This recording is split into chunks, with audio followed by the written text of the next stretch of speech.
जीतू पटवारी पर दर्ज एफआईआर को लेकर सियासत गर्मा गई है। जी हां, बीजेपी नेता आशीष अग्रवाल ने आरोप लगाया कि पटवारी कांग्रेस कार्यकर्ताओं का शोषण कर रहे हैं। जी हां, उन्होंने कहा देश संविधान से चलता है, कांग्रेस के सिद्धांतों से नहीं। इस बयान के बाद राजनीति हलकों में तीखी प्रतिक्रियाएं सामने आई हैं।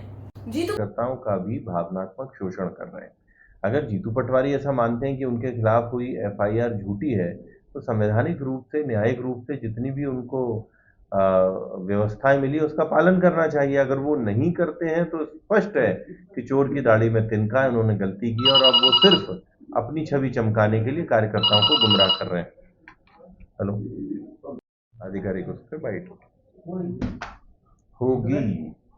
कांग्रेस का संगठन सृजन अभियान की आज रिपोर्ट सबमिट हो रही है, तो दावा कर रही कांग्रेस की हम लोग जो है पूरे प्रदेश में जो है सब पब्लिक से और जो कार्यकर्ताओं से जो फीडबैक मिला उसके आधार पर जिला अध्यक्ष जुलाई तक तय कर दिए जाएंगे। नहीं, ये कौन सा सृजन अभियान है जिसमें सिर्फ चर्चाएं चलती हैं और पुनः उसमें एक नेता को निपटाने के लिए अन्य नेता बैठते हैं।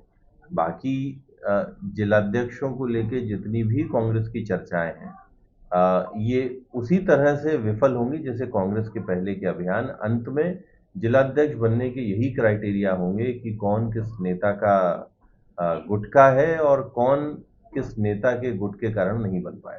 कांग्रेस ने चेतावनी दी कि 7 जुलाई तक यदि एफआईआर वापस नहीं, ये जीतू पटवारी का नेतृत्व नाकारा है।